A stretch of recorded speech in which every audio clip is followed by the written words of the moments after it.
Thanks for listening to the Swearing In podcast, where you'll hear the origin stories of those who chose to serve. So ground your gear, take a seat, and listen up. The Swearing In podcast starts right now.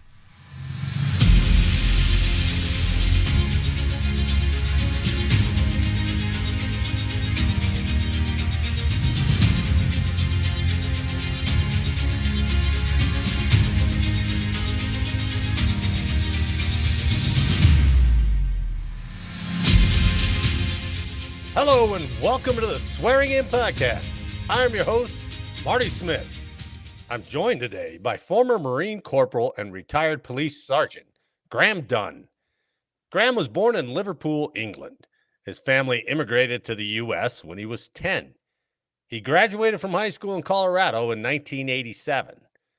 After a few semesters in college, he decided to join the Marines Reserve as an MOS 0844 Field Artillery Fire Control. His first assignment was to the 5th Battalion, 14th Marines in Colorado. He was also hired as a deputy sheriff. After 18 months of that, he applied and was accepted into the police department in 1994. Graham retired 25 years later in 2019. He has written a book about his police experiences called The Jagged Blue Line, and he currently owns and operates RagnarTactical.com. Now, this concludes your pre-brief, so let's get on with the interview. Graham, thanks for coming on the show. We're giving it a second go here, so we're going to try to make it a little bit clearer for you. As I said in the bio, born in Liverpool, England, moved out here to the States. Where'd you move out? Was it like 1980? 79. Oh, 79. Yeah, now that I think about it, I had to think about it. And you came straight to Colorado? Yeah, we came straight to the Denver metro area. If you do the legal way, immigration, it took us 5 years, and we had to have a sponsor. And my sponsor was my aunt and uncle. And my uncle, he was a British Royal Marine. And he came here in the late 60s, early 70s as a machinist. The United States had a shortage of machinists, and they were recruiting. And he went to work for Coors, and he retired from Coors in the 90s. That's awesome. But it's funny, Coors in a roundabout way is responsible for me being here. There ain't nothing wrong with that. I mean, Colorado rep, right? Right. If Coors hadn't given him a sponsorship, he couldn't have sponsored me. So here we are. That's really cool. I didn't know that. Yeah. Graduated in 87, took a couple semesters of college, then decided to go into the Marines, right? Right. Hollywood Marine, as they say, right? Yep. But a fellow field artilleryman, so that's cool. Right. Got back to Colorado, joined the sheriff's department, worked in the jail. Right. I was only there for a year and a half. And that was like a year and a half too long. Oh, was it just like was it as stereotypical as like everybody says the jail is, people spitting on you, that kind of stuff? Was it really not like what everybody makes it out to be? No, it really was. So okay. Yeah, the jail I worked in is the city jail, and it's the largest jail in Colorado. And it has like somewhere around 2,000 inmates, and it was the old style jail where there was some new additions to the building, but most of it was still old. And it looked just like you'd see in an old prison movie, like Alcatraz, where they have the tiers, like 3 or 4 levels of tiers, with the old rungs, gates that you move and stuff. And it was a really old facility. And then they had an open population, and they had to go in their cells, to sleep. And then they had a population of lockdown inmates who were, they couldn't let out into general population, just get murdered or they're crazy or whatever, So anyway, but it was a complete shithole. I mean, the whole place smelled like ass. Everybody's pissed off, inmates and staff alike. Like nobody wants to be there. Right. And so, I was done with the Marine Corps pretty much, and I was like, what do I do for a living? And I never really thought about being a cop, honestly. My dad was a cop in England, and it really wasn't on my radar. But I had a buddy who was a deputy, and he made decent money, and they get to shoot. And I was, I'm kind of a gun guy. I was into guns, so I was like, "Oh, that sounds good." So then I got in there, and I realized that jail life wasn't for me, but I did get the bug for doing like real police work out of that. So that's when I started applying, and I only applied like, I think the first place I applied to, I got hired. So there I was, and I spent the next 25 years there. Right. What'd you say? You made the cut just barely? Man, I barely. There was 3,000 applicants, and they hired 35, and I was like 33 or 34. Like I barely made it. And that was back in the time when police departments would get tons of people applying. And still, I think it's still the same. No, no way. No, changed. Yeah. So, as of say 2018 to 2020, where everything went to hell, the Ferguson effect, or whatever you want to call it, right. Whatever. Everything that went down politically. So now they get like 300 people apply for the same 35 positions, if you can imagine that. That's maybe I'm thinking fire department, because they still everybody wants to be a fireman. I know everybody wants to be a fire guy. And if I'd been smart, that's the route I would have gone, but I'm not that smart, so I'm a Marine, right? So not anymore. Now you're a cop. So you go through the academy in 94, right? You complete 94, and now you're out as a patrolman. We're going to talk. Right. We're going to talk the different phases of your career, because it's a 25-year career. We got to group it somehow, right? Yeah. How long did you stay as a patrolman for? So I was a patrolman for quite a long time, like 7, 8, 9 years, something like that. Oh, wow. And during that time, I was a field training officer too for about 2 years of that time. But you're still on patrol. It's just an additional duty within patrol. So I was a field training officer. So you get the new guys, right? Yeah. So I'd get recruits, and I'd have them for roughly a month at a time. They'd ride with me, and depending what cycle of training was they were in, they do more or less. So like the first month, you do probably 80%. They do like 20%, if you're going to put a percent on it. The second month, it's like 50-50. The third month, they're doing like 80-90% of it. You're just kind of helping out. And then they're on their own. So they get a 2-week test out where you just ride with them, and they do 100% of stuff, and you just observe, and then they're completely done. So it's a 14-week process. And most police departments are on that model. It's called the San Jose model from California. And, really? It's kind of used nationally. It's a 14-week process where you increase the how should I say, the responsibilities every month. Yeah. Did you ever have anybody as you were doing what they call FTOs, or field training officers? Yeah. Did you ever have anybody who was like, "Hey, you know what? This is not for me"? I had several. Yeah. Oh, no kidding. Really? It was probably, I would say 70% of my recruits did good. And the other 30%, they either just were not, like I had to tell them, I'm like, man, you might want to think about doing something else. Really? Or they told me that, one of the two. Field training's tough. It really is. I thought it was tougher than the academy. Yeah. So, but you're so invested, right? You got chosen, you went through the academy. And how long is the academy? 2 months? 6 months. 6 months. Yeah. And now you're out doing it, and then you go, oh, maybe this wasn't what I thought. There was plenty of people did that, and there was I had at least one, and I talk about this in the book. I had one guy who we knocked on a door, and you can hear a lady screaming inside. We get called there by neighbors, right? And you can hear her yelling for help, and he knocks on the door, and this dude answers the door, just barely cracks it open. And he goes, "What do you want?" And he goes, "Can we come in and talk to you?" And the guy goes, "Get the fuck out of here." And my guy kind of turns to me and looks at me and goes, like he didn't know what to do. Sure. Yeah. And she's yelling for help. So I just pushed the door open and pushed the guy out of the way, and she's beaten up, and there's bricks of meth up to the ceiling. I'm talking like it was a huge meth house, right? Yeah. And it was all packaged for distribution. And after the fact, I go, dude, you might want to think about doing something else. And, because he was just going to go, okay, see you later. Yeah, he was like, let's go back to the car. He's not going to let us in. He didn't understand that we had exigency to make entry.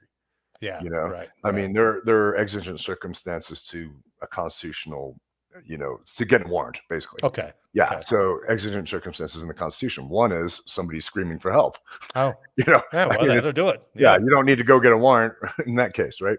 So anyway, there's a Wow. bunch of different exigent circumstances, but that's a pretty obvious one. And it wasn't like it was his first week. You know what I mean? It was a couple months in. Yeah. Yeah. Yeah, and there was other signs on top of that. So it was Wow. one of those things we had to have that conversation. And he was like, "Yeah, I guess you're right." You know, I suppose find out now rather than, absolutely. really out there by yourself. Now, let me ask you this, in all fairness, do you ever have anybody that you're like, dude, you got to back down a little bit, man? Do you ever have anybody you had to rein in a little bit? Not as a recruit, but I did okay. once or twice with guys who've been on the job. Oh, yeah. Yeah, I mean, and, people have asked me this a lot over the years. I'm like, did you really see excessive force? And I really didn't. Like, I mean, and I worked in a ghetto area, right? I mean, Yeah. anybody I saw get their butt kicked, they totally had it coming, right? I mean, Yeah. it wasn't like anybody was picked on. There's once or twice guys kind of went over the top a little bit. Sure. They didn't start it, but they just went a little bit too far. And it's one of those deals where I basically had to step in and go, "Hey, man, you knock that off. We're going to lose our fucking jobs, Yeah. back the fuck down. I'll take, or, go sit in the car. I'll handle this."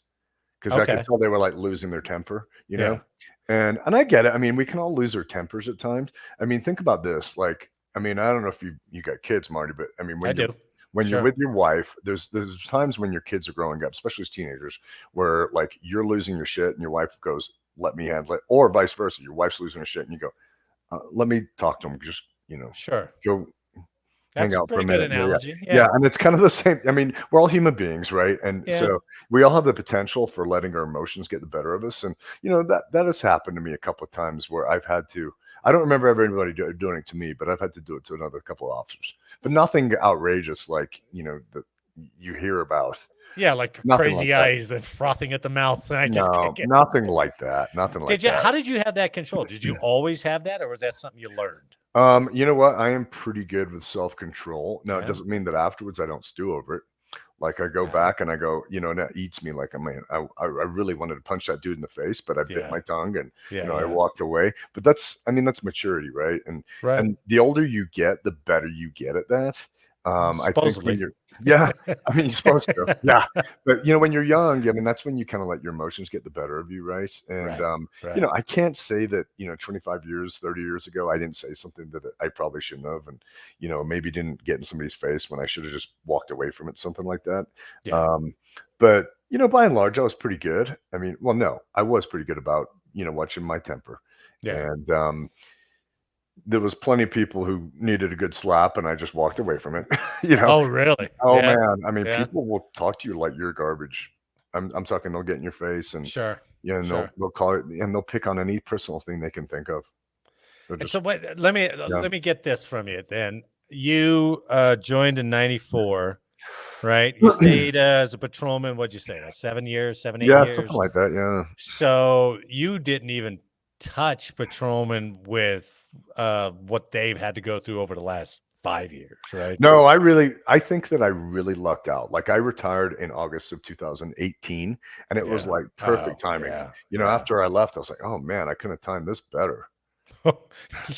You had to be watching it at home going, oh man, I can't believe that. So bad for everybody. Leadership, political leaders are acquiescing in support of their clout in the cops, absolutely. Right? Yeah. And our command at the time was so weak. I mean, they were just, I mean, well, they get up there, they get political, and somebody's like, hey, let me tell you how it's going to go, right? Unfortunately, in police departments, they differ from sheriff's departments. Police departments, they're appointed. So city council and the mayor decide who they want. So they oftentimes pick the sycophant. The yes man, right? Yes woman, whatever. Versus, a sheriff is elected. They can say and do whatever they want. A lot different. Yeah. So they have a lot more autonomy and a lot more power. So, in my career, I had 7 chiefs, and I would say that half of them were kind of status quo. Like they really didn't make an impact one way or the other. They were just political animals who just wrote it out. Right. And a couple of them were absolutely toxic, made terrible decisions. I would say burned down the organization. And I had one that was really good. One that I really liked, and he was probably the longest chief I had, like 7, 8 years. Oh, that was lucky. And he was excellent. Like he, I mean, he was his own form of political. I mean, he played the politics. Don't get me wrong, but he was okay with telling city council no, And, Oh, okay. occasionally, they come up with like these harebrained things, and he's like, no, we're not doing that.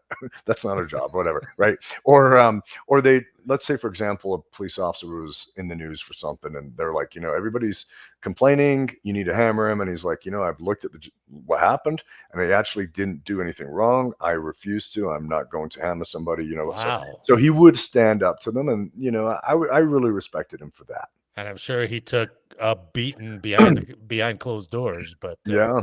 that's really good. Yeah. And we'll get into that later, because one thing we didn't talk about before was, and I was really interested in that point where you said you could feel the shift, right? Oh yeah. And we'll talk about that, but I don't want to get ahead of ourselves. So Yeah. why? So you were a patrolman, field training officer, and then comes SWAT, right? Yeah. Was this a multiple try to get onto this team, or was it first time go and here you go? I made it first time. Okay. It was so SWAT teams are interesting. If you look around the United States, some of them are kind of a joke, and I don't mean that in a bad way, but I'm meaning like there's no real testing process, like Oh, and it's generally that way with smaller departments because they just don't have the manpower. yeah. And they're really good guys, and they're trying really hard, and some of them are really top shelf, and others of them you're kind of like, that guy would never make it on our team. Got it. But in a huge department like I was on, they have the ability to go, well, we're going to have really high standards, and if you don't make it, we're going to weed you out, right? Yeah. So there's about 40 of us on our team. That's how big of a department it is, and wow. Yeah, it was a big team, and we had really high physical fitness standards, really high shooting standards. And you had to keep those standards. Every 6 months we were tested, and if you didn't make the standard, you're gone, right? Well, that's good to know. And additionally, you couldn't be a big knuckle dragger. Like, you had to have a head on your shoulders. So the testing process was really a long process, and it was very stringent. And we had a lot of people fail. And then at the end of it all, what I thought was cool is they took all the names of the people who came out and tested and who passed. Yeah. So let's say 10 guys test and 5 guys passed, right? Yeah. They throw it out to the team and go, does anybody know anything about this person? And if somebody was to say, I worked with him on patrol, and okay, he can shoot really good and he's in really good shape, but he pisses people off when he talks to them. He doesn't know how to talk to people, or he's lazy or something like that. They'd be like, all right, he's gone. Yeah. Interesting. It was I appreciated that. I thought that was really cool that they did that. And I tested with a guy who actually beat me out on everything, and they wouldn't take him because he wasn't lazy. He was known for stirring shit up. Like, he'd show up in a call and he'd escalate things because he didn't know how to talk to people. Right. The military, the Rangers are real famous for where they call it peering out, right? And so they assess within the team, they assess each other.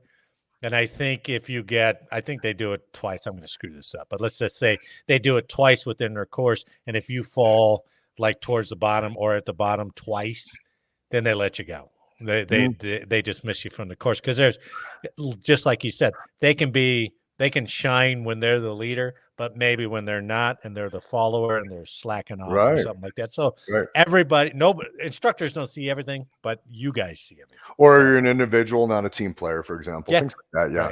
Right. Yeah. No, I think there's value to that. I mean, as long as it's done properly, right? So as long as it's not team, as long as it's not like an old boys club where we're just going to take on our buddies. Yeah. That's different. Yeah. But I never saw that. It was always done in the proper way when I was there. What was the testing, both the like written tests and the physical stuff? Did they actually have a set of standards that they wanted you to meet for physical? Yeah. So the physical was, we had a obstacle course, and the obstacle course, it was like, jumping fences and climbing ropes and stuff like that. But the difference was you're in full kit, helmet, ballistic vest, carrying a 50-pound battering ram. So you literally would like throw the ram over the fence, 7-foot wall, and then you jump over it. You climb it, right? Damn. And it was a bitch with that 50-pound, and it was just 5 minutes pass or fail. Like, you did it in 5 minutes or you didn't do it. Like, it was 5 minutes pass fail. And that was really hard. And then, there was then they did what was called the Cooper test. And the Cooper test is out of Dallas, Texas, but the Cooper Institute is a fitness institute, not to be confused with Jeff Cooper of Gunsight. And it's a mile and a half for time, push-ups and sit-ups. And the time frames were really fast. And there were like the push-ups and the sit-ups, I would always just like breeze through. The Sure. mile and a half, I had to cook. Like, I mean, for for a bigger guy at altitude, it was like I was straining That's myself right. to get That's through it. right. Yeah. Yeah. But I never failed it. But there were good standards. Now, what was interesting though is after I left, and I've been gone for 5 years, so I can't say exactly what's going on today, but I know that they changed it all. Oh, Yeah, for the worse. shit. So what happened was one problem was and I agree and I disagree. So the courts ruled that tests that were based on differences were not were unfair, basically. So when I was on a guy in his 20, it was divided by decades of age. So Yeah. when you hit 30, you got an extra like 30 seconds or minute on your run time. When you hit 40, you got an extra 30 seconds, that kind of thing. Of 50, right? So the guys in the 20s were running at like 2 minutes faster than the guys in their 40s, right? Of course. And they had a different standard for male and female. And the court said, hey, that's not fair. You can't do that, right? So I knew that was coming. And I agreed with that. I mean, I agree that you shouldn't have a different standard because, I mean, look, when you're on the job, right. I mean, a door is a door is a door. Right? Yeah, I mean, somebody's not going to give you a slack because you're an older guy, right? Yeah. So here's the thing, though. On the other hand, because of that, they had to make it all easier. Yeah. So they could have the same standard. So everybody could pass. Rise up to meet it. It was lower, so you I got you. I've heard it's still a pretty good team. Like they're still pretty elite, but I mean, it was a really wide variance. I mean, we had guys on our team who we had a former SEAL, we had a former Green Beret, and they're like, yeah, this is as freaking hard as we've ever. These guys are good. Our shooting standards are as hard as we ever had to deal with. So we were an elite group. Like I said, there's a super wide variation though. Like there's other departments where it's not there. Not trying to insult them, but it's just not. Just on the manpower, right? Yeah. Right. Yeah. I think some of it's manpower, some of it's like who's in charge. I have heard that some departments are like old boys club, like it's all a bunch of buddies, and and they keep out people aren't their buddies. I've heard of that kind of thing going on. But some SWAT teams are truly elite. They really are. I mean, I'd match them up with anybody. Some of them. Did you ever work with? I'm sure you did, but did you ever work with other SWAT teams or, either in training or on an operation? Yeah, I mean, very rarely. Just like if we hit a border, we'd sometimes get called out on a call, like right on a border. But we were super busy. We were doing like 400 operations a year. What was your record for door knocks? Eight in one night. We had 8 one night, and that was on a federal warrant. So we only did warrants when they were believed to be armed. So, for example, whether it was a federal agency or whether it was our detectives or our narcs or whoever, if they weren't believed to be armed, we wouldn't take it. They just do it themselves. Okay. If they knew they were armed or believed them to be armed, then okay, it's ours, right? Yeah. So, but this one was a federal warrant, and it was, if I recall rightly, cell phones weren't really a big thing yet. So we would hit one place and just go to the next place and then go to the next place. And the cool thing about SWAT was like we'd bang a door, get everybody cuffed, and they'd come in. And they'd take them, and they'd take all the evidence and put it in evidence. They'd take all the prisoners to jail. Like we'd just like go, cool, had fun, go to the next one, right? And so they would do the paperwork. They do the paperwork. So at the end of the night, I just write like one paragraph. Like I went to this address. My position in the stack was number 3. I booted the number 2 door. I arrested Mr. So-and-so, I put him in handcuffs, whatever, and then I left. Nice. And so it was the best job ever, right? Yeah. You'd have all the fun with none of the paperwork. I mean, literally, it was like a paragraph, for a raid. So we did all the raids. That was probably the lion's share of our business. But we also did manhunts when people were believed to be armed. We also did barricaded suspects when they were believed to be armed. That's when somebody just like holes up and says, "I'm not coming out." They've got a gun. We would do a little bit of executive protection. We'd support like Secret Service or sometimes we were just on our own, like if a governor or an ambassador or something. But that was kind of rare, but we'd occasionally do that. Most of what we did was raids. I've got a couple questions for you. Right. First off, sorry to pull the movie references in, but are the feds like they are in the movies where they look down at the local cops? It's a mixture. Some of them actually do. Jerks. One agency in particular that has I think, has lost pretty much all credibility as a law enforcement agency in this country. I think I know who you're going to know who I'm talking about. They're heavily involved in politics. Um, they were the khaki loafers guys. Like they'd come in and I mean, I've heard that the number one and number two degrees for that agency is accountants and attorneys, and I would believe it. And they were the kind of guys that if you swore in front of them, they get offended. And Oh, those really? guys were kind of different, and Yeah. then those other ones that were really good. So some of them were really cool, and Yeah. you were just another, you were just a brother. Ever have any inclination to try to be a Fed, to try to go federal? I tested with the Secret Service at the same time as I tested to be a deputy.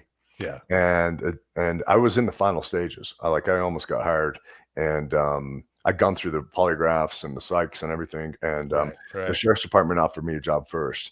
And it was one of those where I was like, I didn't really care too much at the time, so I took it. I mean, I get paid. Yeah, in retrospect, I'm kind of glad I did. I mean, not knocking the Secret Service, but that's a very hard job doing protection details. And now the reason I come to that conclusion is because now I do a lot of protection details. So I see how hard it is I mean, you've really got no life when you're on a protection detail. And I mean, those guys are doing that for years. Yeah. It's not like like me, where I do it for like a week and I'm like burned out. They're doing it for like a year after year, and how they maintain marriages, I have no idea. Yeah, absolutely. Good point. Be really hard. Yeah, good point. Then a couple other ones was, what was your longest manhunt? Like duration? Did there one? Probably just a couple of days. Just a couple of days. Okay. We didn't have any crazy ones like here on the news where they're going through woods for like a week or two. We didn't have anything like that. Damn. We get barricaded suspects a lot, though. People holding themselves up. And how long was one of those? What was that longest? Probably 24 hours is the longest. Yeah, but you never know what's going to happen hour by hour, right? That's what's interesting. Right on edge. It's really interesting, the changes in police work. So probably in the last half of my career, they completely changed their approach to those. So we used to, let's say you got a domestic violence, and the guy goes, I'm not, the wife runs out the house. She's got a black eye, and the patrol comes and they go, he's in the house, but he's got a hunting rifle, and he says he'll shoot us if we go in there. And we go, okay. So that was a typical call for us, right? So we'd show up, we'd surround the place, we'd try to negotiate with him for a couple hours. And if we couldn't make contact, like he just was ignoring us or he's telling us, screw you, we'd eventually gas him out. We just pump the house full of gas and it'd be like, you need to come out, and we'd eventually, if he didn't come out, we'd go in and get him with ballistic shields. Right. Yeah. So that was a pretty typical thing. Now that they changed, though, they go, you know what? We don't want to force a confrontation, so we'll just leave. And I'm like, what? Yeah, they go, well, he'll sooner or later he'll bump into the police. We'll put out a warrant for his arrest, and he'll get pulled over in a couple of days or months or whatever. And I'm like, okay, so what about his wife and kids? I'm like, well, we got a place for him to stay for a night. Like, but they're going back tomorrow. And they're like, yeah, but he'll be cooled off by them. He'll be super pissed. Yeah. So this was kind of like the belief by the administration that was their decision to change their policy. So, I was like, that's lunacy. That is just nuts. Was that around the same time when they were like, okay, no more high speed chases. We'll just let them go and we'll pick them up later. Yeah, and that was, I mean, so that kind of thing was hard for me. I mean, I admit I'm a little bit of a dinosaur, right? I'm very old school, but I got into that job to catch bad people. Yeah. And when you're telling me all of a sudden I can't do my job, right now I'm like a roving secretary on wheels. So I just go around taking reports. But you brought up pursuits. Pursuits was a big deal. So like when I started, we were chasing just about everything. And then right after I started, they go, okay, no, only felonies. So like we can't change anything that's not a felony anymore, right? They can run all they want on you. And so like, all right. So then shortly after that, they go, okay, only violent felonies. So we're like, okay. So then they go, only violent felonies with a deadly weapon. So think about this for a second. So if I strangle somebody to death, I am no longer chaseable. So like the Boston Strangler is not chaseable by policy. Yeah. So then they go to violent felonies with a deadly weapon within 72 hours. So if he did it in 80 hours, shot somebody to death, not chaseable. And then they went to 24 hours. The idea being, well, they could have handed up the car to somebody else, to which I would say, well, then they'll pull over. So now you just you can see it coming, right? It's just like, well, I guess no chasing at all anymore. Right. So big departments across the nation have pretty much gone to that kind of response. And I'll be honest with you, I think you should chase everything. And I mean, so here's a story for you. A guy who worked for me, he was I think it was Maryland State Trooper, and he was running before he came to where we worked, right? And he was running radar one night, just traffic shit, and this guy takes off on him, and they chased everybody, so he chases them down, right? They get to this bridge, like a high bridge. The car screeches to a halt. Driver jumps out, dives off the bridge to his death, head first. Does a head first, like 2 or 3 stories into concrete, right? Dies. Geez. Anyway, in the car though was this like 13-year-old girl duct taped who he had kidnapped, and he was taking her to rape her and murder her. So if by our policy we would have let him go, and she would have been he would have had his way with her. Yeah, right. But he freaked out, and so I mean, these people don't run just because they don't want to get a speeding ticket. They run because they're and that's the thing is like stolen cars are out of control. I mean, everything's out of control. They are, but agreed. But stolen cars is one of those things. Like they say at any given time, there's like 12 to 1,500 stolen cars in our state, and it seems low. So I would bump into just myself. I would get 1 or 2 per night, and they usually have people in them. Like they'd be rolling down the street, and I'd run the plate, and it'd be stolen. Right. So here's the thing: is that what people don't understand about stolen cars? They think, oh, yes, kids joyriding, and maybe once in a while that's true. Maybe. The majority of them, though. Let me put it this way. Stolen cars are the nexus of crime. When people commit crimes, they don't do it in their own car. So if they're going to go do a shooting, if they're going to go rob a liquor store, if they're going to go break into houses or break into cars, they steal a car and go do it. Right. So very rarely do people do crimes in their own cars. Sure. Well, that makes sense. I guess I never thought about it, but that makes sense. Minor or major crime. Yeah. Either way, whether it's shoplifting or murdering somebody, they generally take a stolen car. Okay. So so my point is this: if you really want to hammer crime, whether it's property crimes or violent crimes, you hammer the stolen cars. That's where it's at. And that's where me and my guys would hammer, and we would get all kinds of great arrests. Because besides a stolen car, you get felony warrants, you get bricks and meth, you get stolen guns, you get all this kind of stuff that was stolen from people's homes. So I mean, you get full handbags and laptops and all kinds of stuff. I mean, that is where it's at. Yeah, that makes sense. Mm-hmm. But I don't want to forget this, so I'm going to say it now. Describe that. What was that team you were on in the book where you took that block of pretty crime-ridden neighborhood, and you guys were able to turn it around? Right. It was nuts. It was an impact team, and this team. Yeah, it would be in the mid '90s, and there was an area that was literally like 2 blocks to 3 blocks wide by like 4 to 5 blocks long. Yeah. And it was just an absolute hole. I'm talking at the time, crack was a big drug there, so it was filled with crackheads. And people getting robbed, shootings all the time, constantly, like several shootings a week, just in that little area. Yeah. So, I mean, they picked a couple of us, and I was lucky enough to be one of the guys they picked. And this is back in the days when you could actually do police work. The mid-90s. They're like, do whatever you want. So if you want to go plain clothes, you want to go uniform, you want to drive an unmarked, you want to drive marked cars, you guys figure it out, right? So we had a ball, man, and it was like shooting fish in the barrel. Like at first, like for example, you have these motels that they cater to that clientele. So they give out like when you get out of prison, they give you like vouchers, for parolees to go. It's not a halfway house, but close to it. Very close. So I mean, your clientele is parolees, prostitutes, crackheads. And it's crazy, man. You look at like 2:00 in the morning, you look at it from across the street with binos. We set up on on top of a building, right? Yeah. It'd be like an anthill, like people going from room to room all night long.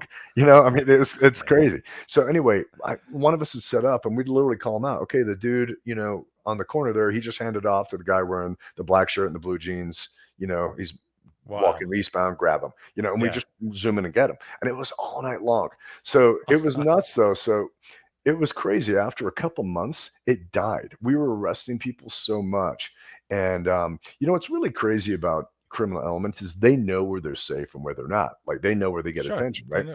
So it got to the point where I saw the crime stats, like property and violent crimes were down over 60% in that area. Yeah. I mean, and it was like That's all of a amazing. sudden, you could hear the birds chirping, right? Yeah, So yeah. we'd walk down the street and we're kind of like out of stuff to do, right? And people would come out, they'd be sitting on their porch, and just enjoying the day, having a lemonade or a beer or whatever, and they'd wave and we'd talk to them like law-abiding people, right? Right. And they're like, man, we're so glad you guys are here. I can finally step outside. My kids can play, I'm not scared to have my kids out front, right? So anyway, it was really cool, but all of a sudden we had nothing to do, right? They literally moved like 5 miles down a street into the next city. Oh, okay. I mean, literally, yeah. So then they disbanded the impact team, and within a month or two, they all came back. It was crazy. Really? I So mean, they know. They totally know where they'll receive attention, and I mean, it's sad reality, but it's life. I mean, they're criminals. That doesn't mean they're dumb. They're certainly not. Yeah, sure. And Marty, I don't have all the answers. I mean, I'll be the first one to tell you, but I do know what works in the short term. Right. Yeah, maybe not the long term, but the short term, that definitely worked. Enforcement, that's what works. Exactly. And we did the dangling fruit crime. Remember we had this conversation? Yes. Where that really worked. So that was kind of a Giuliani thing in New York, but so like the idea is that the same dude that you catch, peeing on the side of the building in an alley is the same guy who's like breaking into cars. The same guy, who has an open container is the same guy, who's robbing liquor stores. And so we'd hammer everything for everything, not just the big stuff, but the little stuff too. And again, it went down to crickets chirping within a couple months. Now, you never went to, you mentioned Giuliani, but you never went to like stop and frisk or anything like that, right? No. Were you close, but not. You didn't really need to. We had an ordinance that we would use a lot. And I talk about this in the book. They've kind of abandoned it because it got some heat from the ACLU over it. But it was a loitering for drugs ordinance, and if they had like 7 criteria, and I think if you met like 3 of the 7, you could give somebody a ticket, like it was a non-jailable offense, but it was a ticket. But the second time, if they didn't pay the ticket, they got a warrant for the ticket. So, like for example, so like it was like high crime area, known drug user. We knew everybody. So I arrested that dude for crack. He's a known drug user. We're already in a known crime area. I got 2 of the 3 already. Yeah. Right. Yeah. Now, if they, suspicious activity, like if they try to conceal themselves as you drive past, or if they try to make, another one is if they try to make unwanted solicitations with passersby. So for example, you'll see druggies and like prostitutes a lot of times as traffic's going by, they're like waving at the traffic, or people walk past. Everybody they walk past, they try to make conversation with. And, normal people just kind of look at them and keep walking, right? But if you saw them doing that and you recorded that, you're like, okay, that cat's up to no good, and you could but you're just building upon things. Sure. But we had some good tools. But anyway, I heard that they got an inquiry from ACLU saying, hey, we're going to challenge you on this. And the city, of course, they bend over and go, okay, we won't do it anymore. It's correct. That's tough. That's tough. And that was back during the God, who was it back then? It was that young kid looking governor, right? He always looked like a kid to me. I mean, Owens. No, not Bill Owens. It was, well, maybe it was, but I thought it was after him. I thought he looked way younger. But it was like one of the last Republican guys, to be mayor, or to be governor. Right. Anyway, so how long did you do SWAT for? 8 years in total. God, 8 years too. Yeah. Man, that's tough on those knees and everything. Yeah, right. You know what? I still got great knees. But you blessed. You're blessed. It was it was a great assignment. I really loved it. And I was a sniper for SWAT, but so I did that function, but I also did, if a sniper wasn't needed, I'd jump in the stack and do an entry up position. So I did entries for years though before I became a sniper. I think I was like 3 or 4 years in before I became a sniper. But anyway, it was a great job. And the cool thing was we got to train all the time, and I love to train. So I love to shoot. I love to do all the tactical stuff. So, we got a full week a month to train. Now, sometimes that would get interrupted, like if we had an operation or something, but of course we had 40 hours a month to train, and we used it properly. Like we trained hard. It was cool. It was fun. You're with a bunch of like-minded guys. Yeah. It really was off. Cool. Let's go do this. It really Did you have like mock-up buildings and things like that you go train on? Yeah, we had shoot house, and we'd also just sometimes take over like old old buildings and stuff. So I don't know if you remember when 225 used to not have an off ramp at Alameda, and it's been a while. But anyway, finally, the city, they wanted to build an off ramp, and none of those business owners and those plazas wanted to give them. So they did eminent domain, and they seized them. They just paid them and seized them, which that's a hard way to do it. But anyway, anyway, they were going to bulldoze it all. And this was a typical example. They were going to bulldoze other things. So we're like, cool, we'll do explosive entries. So we brought in the demolitions guy, and we did, blowing up walls and doors and running through them. And, so we blew up that whole thing before they eventually, bulldozed it.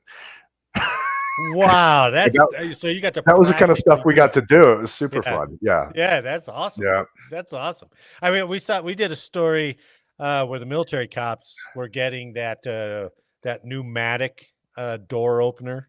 Yeah, that's cool. And it's like a pack, and you just stick it on there. It's just and I was like, that seems like it would take all the fun out of it, but it would make it a lot easier, though. That's probably I don't know. I really like the ones where you'd hook it onto the back of like a some sort of vehicle and just pull it off. That was always fun. But it's kind of actually did that. Yeah, we did. Just like in the SWAT movie, they did that, right? And we did it too, but that wasn't our preferred way of doing it. We did that once or twice. But this big flying metal door, you got to kind of be careful. Take you with it, right? Now we typically do Rams and Halligan tools. Halligan tool is it's a fireman's tool for popping doors that only open outwards. So like steel doors. Oh, I see. You can't ram those. So we'd use those a lot. Those were the two primary entry devices we used. Oh man, that was fun. Oh man, it was great, man. It's adrenaline. It's fun. Yeah, I bet. And you're dealing with bad people, so you don't feel bad about it. Well, you're justified. So it's not just running around being a maniac. You're actually have a purpose. So. Yeah, and the thing is that it was not uncommon for these dudes. We'd want them for like murder or armed robberies and stuff. Yeah. And they would literally piss their pants. Yeah. Wow. As the door ripped off, or we came in. Sure. Yeah. I mean, they literally would crap their pants or pee their pants and out of fear, which was kind of cool to see, some hardcore gangster do that. Before we talk about you going over to the academy, which is where you went after SWAT, right? Right. Did you ever do any riot stuff? Did you ever have to don the shields and all that kind of stuff? Yeah, I was involved in the DNC, the Democratic National Convention in 2008. Oh yeah. So I was down there as a tactical advisor, and it wasn't super out of control, but there was a few times where we had maybe 500 to 1,000 people going ape shit, and they were kind of tearing the place up, and we cordoned them off and did our thing. But it wasn't with SWAT that I did that. That was when you were patrol. That was a patrol supervisor, and I was actually selected to be a tactical advisor to the chiefs, which I didn't want to do. I wanted to be with the guys, I wanted to be with my squad, and they plucked me for it, and and the one good thing about that is I was in on the meetings when the chiefs were making policy, and most of the chiefs are not tactical guys. So I was actually glad I was there, because some of the stuff they want to do, I was like, gents, you might want to think about not doing that and doing this instead. So I was glad that I had my say in that, in that respect. But I did want to be outside for that, with all the troops. One other thing that dawned on me that I forgot to ask you about was what happened in your department, or what happened with you when 9/11 went down, right? You were still a patrolman, I think, somewhere around there? I think I was on SWAT. And and I actually remember the day of 9/11. I mean, we all do, right? Yeah, sure. It was a little different for me because I was a SWAT sniper at the time, and it was actually one of our training days. And what I remember about it is we printed up that morning. We watched it on the TV in the SWAT office, like we're watching it like everybody else did, just like in shock. Right. What the fuck is going on, right? So anyway, somebody got a picture on the internet of Osama bin Laden's face, and we made a target out of it. Like we printed up 50 copies of it. There was 6 of us who were snipers. We took it to the range. We shot his face all day. I remember that. Oh, really? So, what's funny about that though is looking back is that I didn't realize that they must have known, like as it was happening, that he was the mastermind. Yeah. Well, I didn't think that. that didn't get revealed to the general public till a little bit later when they linked the couple years earlier when they tried to bring the towers down with the bomb in the parking garage and all that Right. stuff. So They must have been talking about it though, because somehow we knew, and we printed up yeah, those targets. But anyway, we shot them all day, and I remember we went to the range. Finally, we had to turn off TV. We're like, man, we got to get our training in. So we left, and we're shooting all day, and we're shooting these Osama face targets, right? And I remember it was like 3 o'clock in the afternoon, and we were kind of in the middle of nowhere, shooting long range, right? yeah, And we finally get back, and we turn on the news, and then we found out about the Pentagon and United Flight 93, right? And Pennsylvania, we're like, oh shit! Like we didn't know any of that because we've been shooting all day, and I mean that's what resonates in my memory of that day. I mean, but as far as SWAT goes, we really didn't do anything different. I think I think we geared up for potential terrorism. We probably got all our shit together. As far as mop gear and stuff just in case, and reviewed what we'd have to do in a NBC environment stuff. But but honestly, I mean, it didn't change what we did day to day. I was curious about that because every military person who's been on a base, they lock down the base. You highly, you go to a high alert because we're not sure. I didn't know what the civilian police department would do. I mean, I guess there was no reason to think that there was something else happening, but you never know, right? Yeah, and what I do remember though, I mean, maybe I'm missing big segments of this in my memory, but what I do remember is we had literally like 40 guys who got activated that were reservists or national. Oh, sure. Yeah. We lost like 40 guys immediately, like they're all activated. And I also remember that the feds were recruiting heavily. Federal air marshals. Oh, I bet. So federal air marshals, they have a requirement where you can't join after like 38. They waived that to get their numbers up. And we lost, I mean, they got paid way better than we did.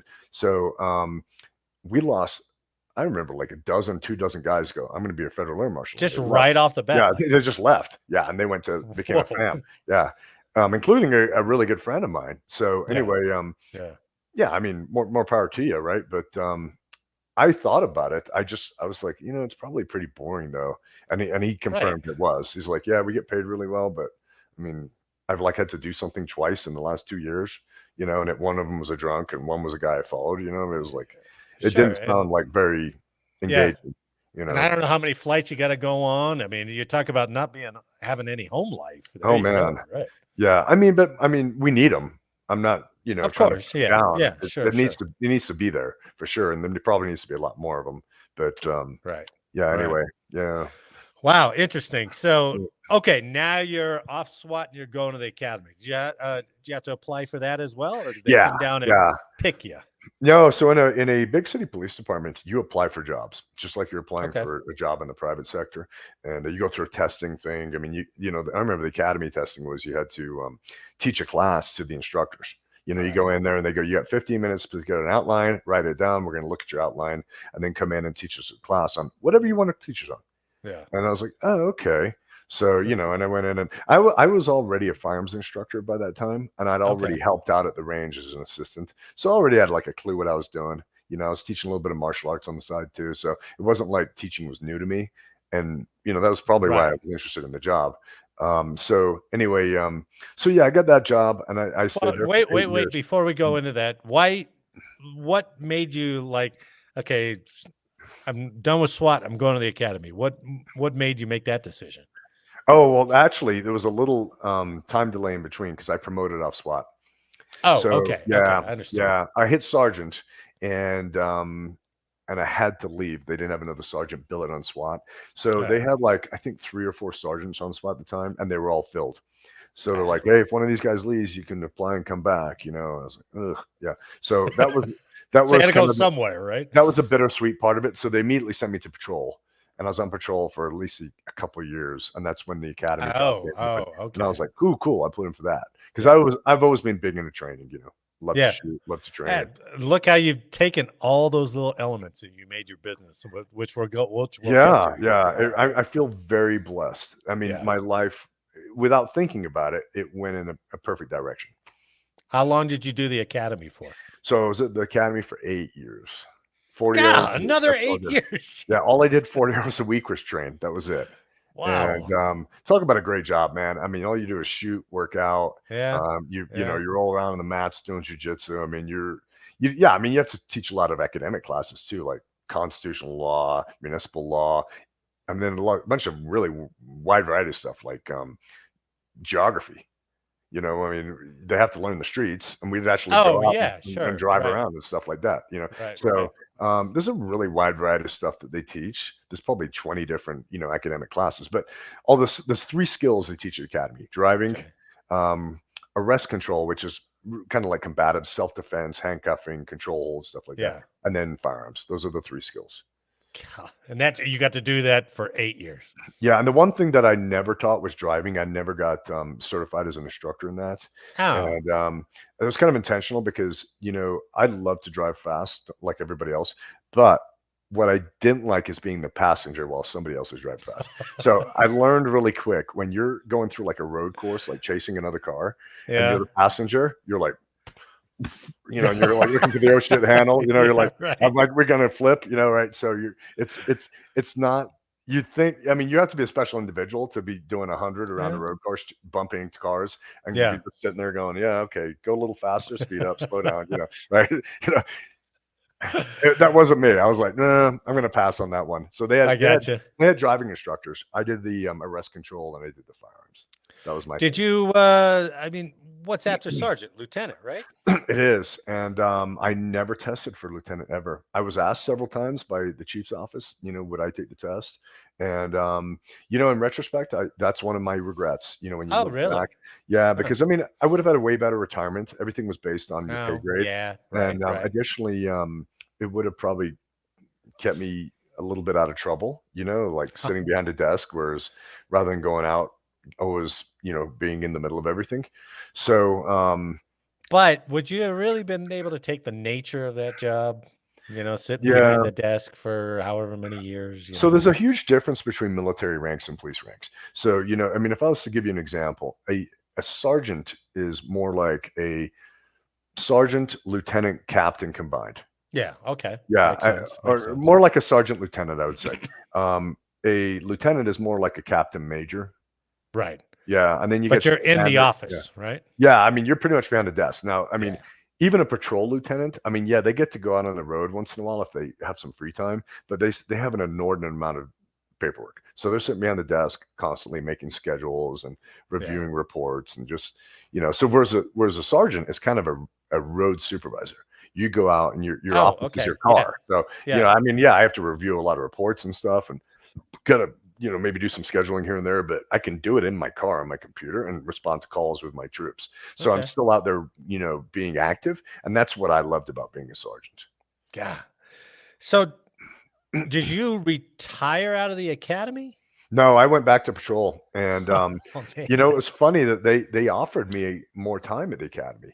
So, Oh, yeah. they said, "Do you want to stay?" And I'd been there 8 years, and that was a record at the time. It's a Like long time. nobody had Yeah. done 8 years. The most anybody I knew of had done it 5 years, and I was at 8. Oh, okay. And it's funny. It was such a great job, but everything can get old. And I was like, Sure. you know Of what? course.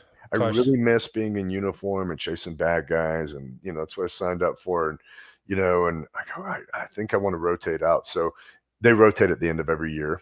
Yeah. So, a new guy put in for my job, and I rotated out once they. What year was that?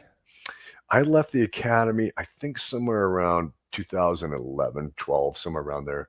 Okay. Yeah, All right. probably 2011. Yeah. Wow. So then I spent like the last 7 years on patrol as a patrol supervisor. Everything's like 7 or 8 years. It's Yeah, like- yeah. But it was great, man. I mean, I gotta tell you, patrol sergeant is probably the best job on the department. I really Really? think it is. Yeah. It's a lot of fun. Okay. Do you want to talk about the shifting attitudes, the shifting Yeah.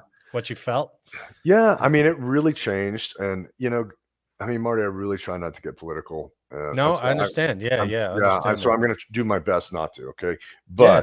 but what was a big shift was during the Obama presidency, the Mm. Department of Justice all of a sudden got really strict on police departments.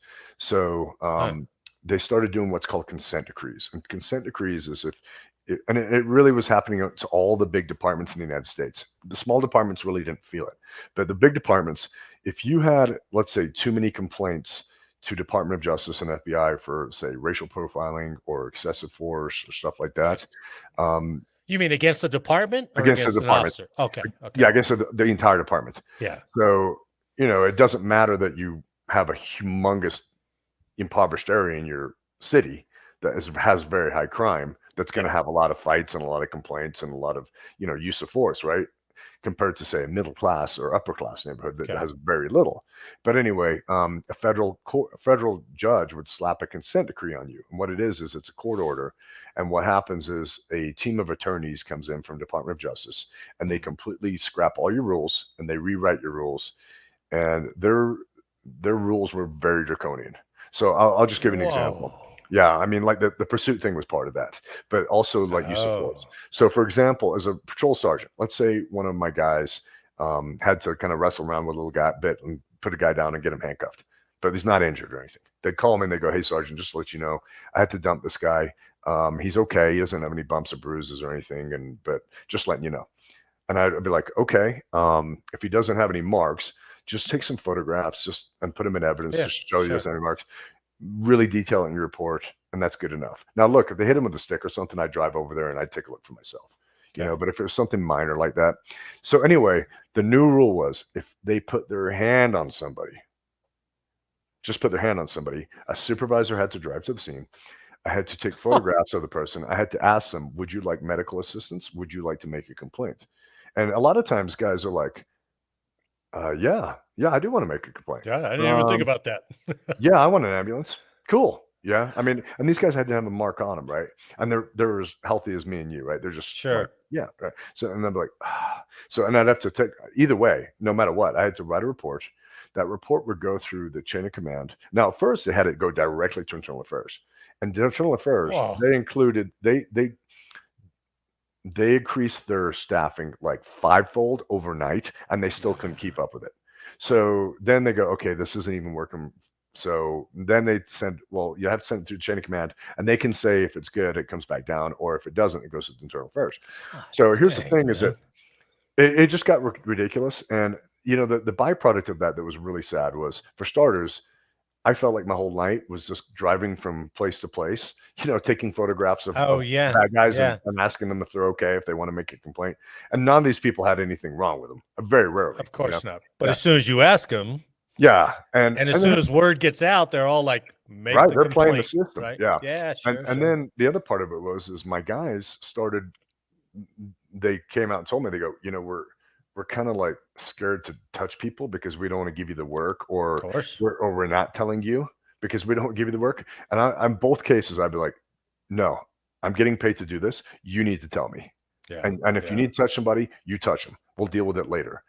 Do not do anything just to save me from driving somewhere and taking photographs and making a report.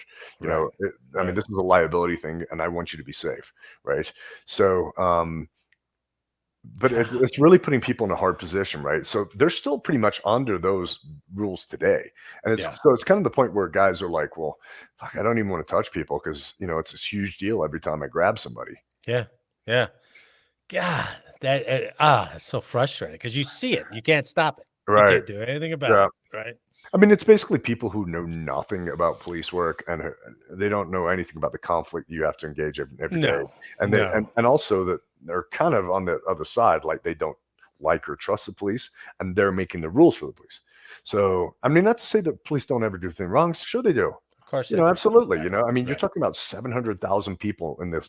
But that's a small percentage. Yeah. So I mean, even if 1% of 700,000, that's what, 7,000? My math isn't great, but I mean, it's a lot of people, right? So if you have 1%, make bad decisions and cause us all embarrassment, that's still 7,000 people, right? But it's as soon as it hits the political venue. So they're kind of throwing the baby out with the bathwater, right? Is what I think. Yeah. I agree. Is that what made you start looking towards retirement? Yeah. So, it's in the book, but I was, there was an officer who was fired, and I testified on his behalf when he tried to get his job back. Yeah. And really all I did was tell the truth. And the reason I testified is because I was the main witness, without getting to the big story, but it is in the book. Yeah. And we're teasing the book. So yeah, I know. Yeah, right. I mean, he was in the wrong. Don't get me wrong. I didn't think it was worthy of him being fired, but he was in the wrong. But basically, I was going to get called whether I wanted to be or not.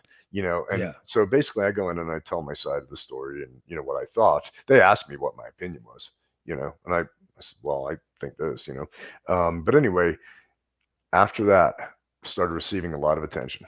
Like not just me, but the 8 guys that work for me. Like they were reviewing all our cases, and all of a sudden we're all going to internal affairs for everything, just getting reviewed. And it was obvious that I pissed off the chief, and that I had a target on my back for that. Yeah. And it's crazy, Marty, man. I mean, over the years, how many times do you hear on the news of somebody saying suing their employer for some sort of harassment or sex harassment or something like that, right? Saying that, and I always would like watch that stuff, and I'd be like, I'm sure they were a problem employee. Like they were probably part of the problem, and they're just a pain in the ass, right? And I always would discount that. I was until this started happening to me and my crew. I was like, hey, maybe that's actually. I just couldn't believe it was happening in this day and age. That people were doing this, and I was like, well, I guess maybe there's some truth to that. Maybe some of these guys are legit.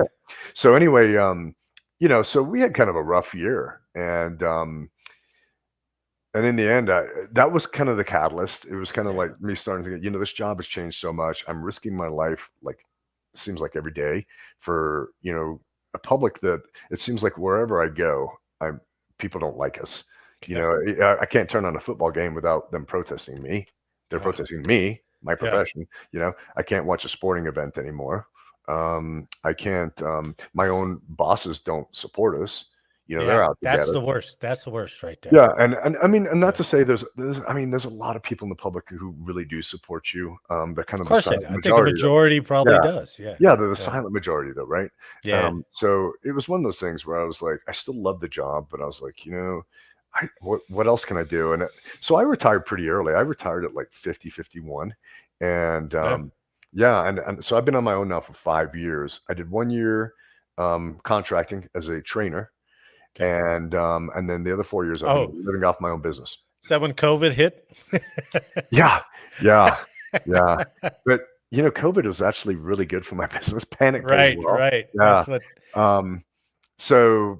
But yeah, my business has done really well. So and your really business is Ragnar Tactical. Right? Yeah. And I'm not saying like I'm getting rich off it, but I'm certainly paying my bills. And one thing that sucked about my police department was we didn't have a pension. So all we had was a 401k.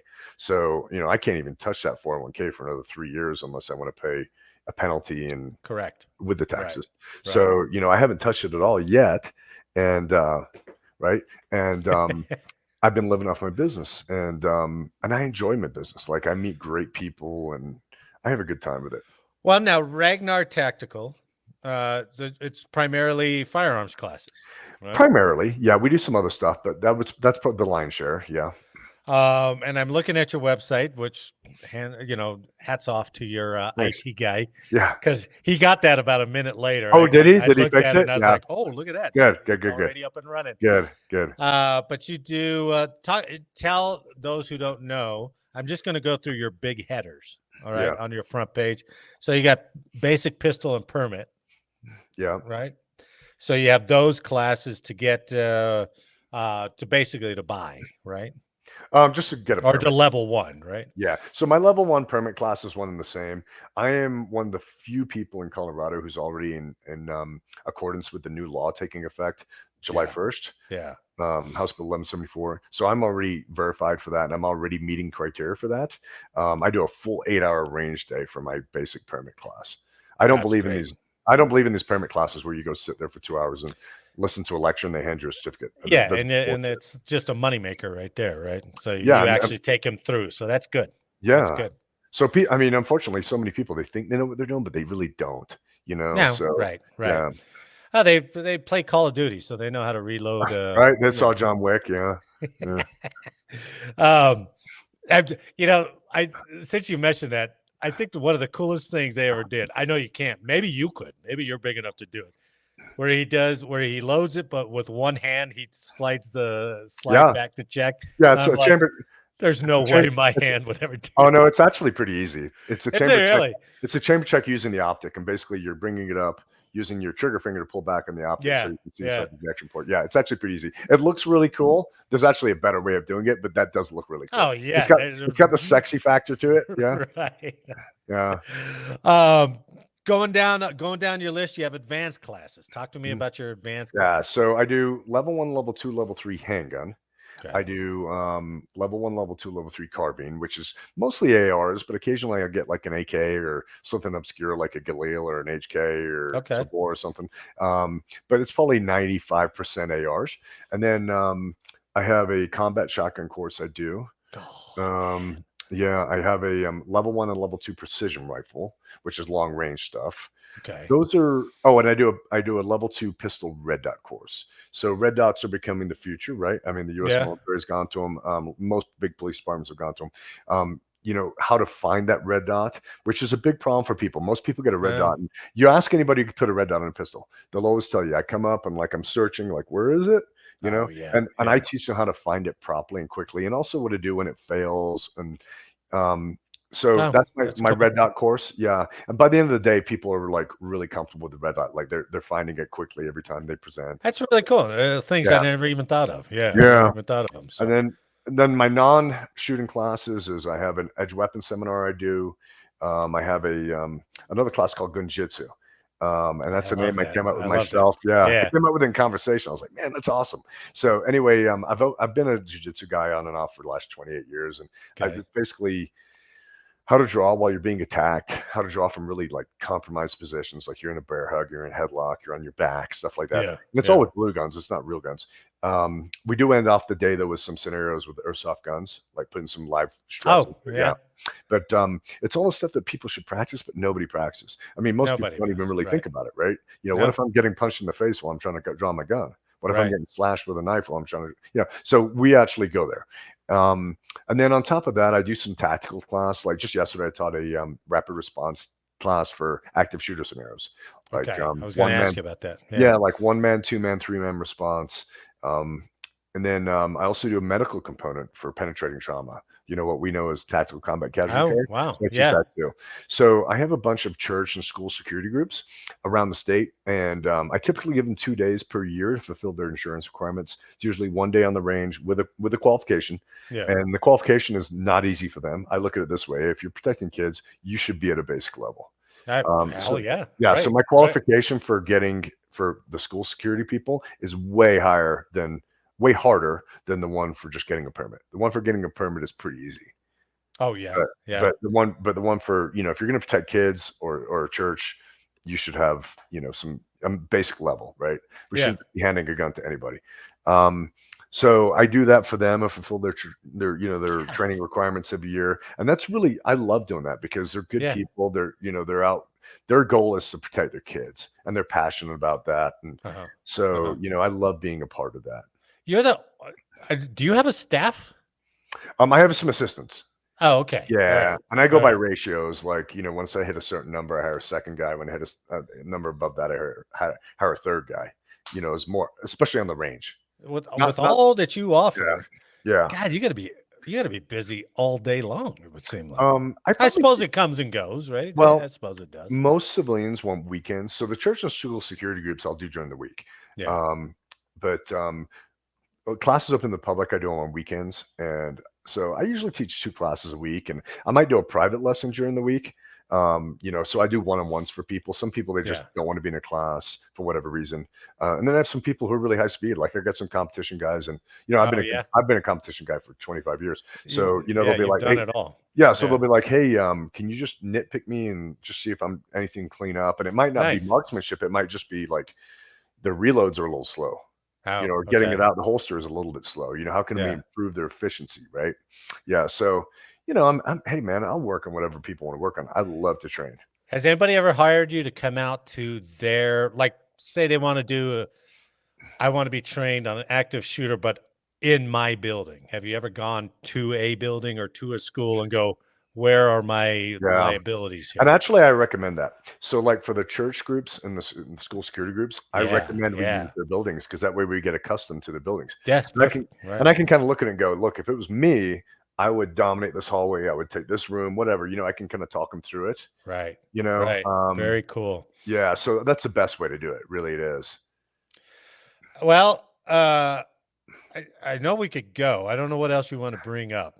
I mean, I'm willing to hear it all, but let me see if I can sum this Well, the up. only other stuff that is interesting to people is the protection stuff, but I love the protection stuff. Yeah, I mean, it's like my wife's favorite subject.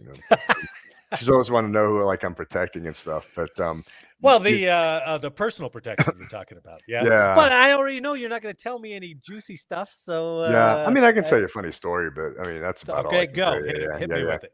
So I mean, and just with the protection stuff is I don't do it through my business. You do just like a subcontract with like half a dozen companies, but the bodyguard insurance is outrageous. Like, it would break me. I wouldn't make any money. So, I subcontract with like a dozen different probably half a dozen different companies. And they call me like, somebody's coming to Denver, are you free? Yeah. But I have one client that I live with in California 1 week of every month, part-time. And, he's one of the most recognizable people in the world. I'd say top 5 in the world. I know. Yeah. But anyway, so there I am driving this guy around on vacation once, and I'm speeding and I get pulled over. And it was really embarrassing because you're driving along and you got another protection agent in the passenger seat. He's in the back, and so all of a sudden the red and blue lights come on. And hey, even when you're a retired cop, you still that your heart jumps, right? It's Pavlovian, right? Yeah, it is. It's instinctual. And I'm like, fuck. And I go, hey, sir, I'm getting pulled over. And he's like looking over his shoulder, and he goes, you weren't doing anything. I go, no, I was speeding. It's on me, So anyway, the officer comes up, and I lower the side windows, and he stops at the rear fender like he should. And he goes, can you lower the back windows? And I go, okay. So I lower the back windows. So as he walks up, he sees my client, and he like stops. Like he recognizes me, he like phrases, right? Yeah. And then he comes to me and he goes, he got like tongue tied. He goes, really? I go, license, registration, insurance. He goes, I already had it in my hand, and I go, hey man, I'm a retired cop. I'm sorry. It's on me. If you have to give me a ticket, I get it. But I would like to kind of get going. We got to be somewhere, and he goes, okay, I'm just going to go back and check in. I'll be back in a minute. And he's like looking at my guy, and he comes back. So anyway, my guy goes, we have to be somewhere like in 10 minutes. And we weren't far away. We were like a couple blocks. So my principal's in the back, and he goes, can I just get out and walk? And I go, damn. Really? Yeah. And I go, no, you can't. And he goes, well, why not? And I go, well, sir, actually you're seized under the 4th Amendment as a passenger during a traffic stop. And he goes, are you sure? Yeah. He goes, are you sure? And I go, yeah, I'm a retired cop. I'm sure. You can't get out and walk. I mean, he doesn't have to, you don't have to give him an ID, but you can't get out. And I go, there's case law on it. And he goes, oh, okay. So anyway, I got him there on time. But to this day, that was a couple of years ago, he still busts my nuts constantly. Like he's like, hey, Graham, speed limit, right? And it's funny because the cardinal sin in protection work is asking somebody for a photograph. Like if you were to go, hey, sir, can you get a picture? I mean, they might go along with it, but that's probably your last day. You'll get a phone call, like go home. Yeah. The second is getting pulled over. Oh, so, it is. Yeah, it is. Yeah. It's like another reason to get fired really quick, right? And of course, I've checked that box. Luckily, he liked me, and it wasn't the end of our relationship, and he made a joke out of it, and we still laugh about it, right?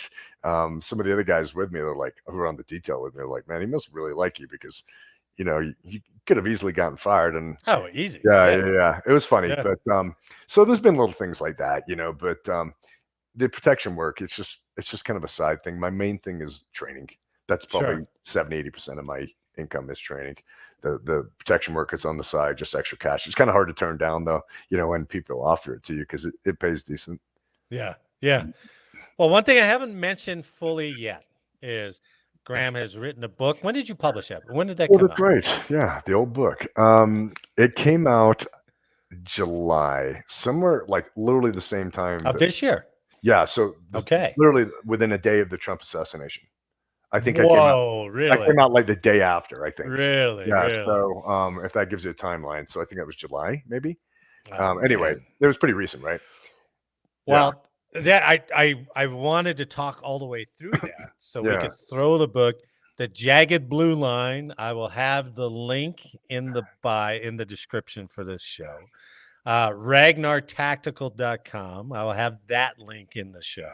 But you can go and find out about Graham Dunne, immigrant from England, Marine, former sheriff deputy, former police department, patrolman, field training officer, SWAT academy instructor, sergeant, and now an entrepreneur with Ragnar Tactical. Holy cow, man.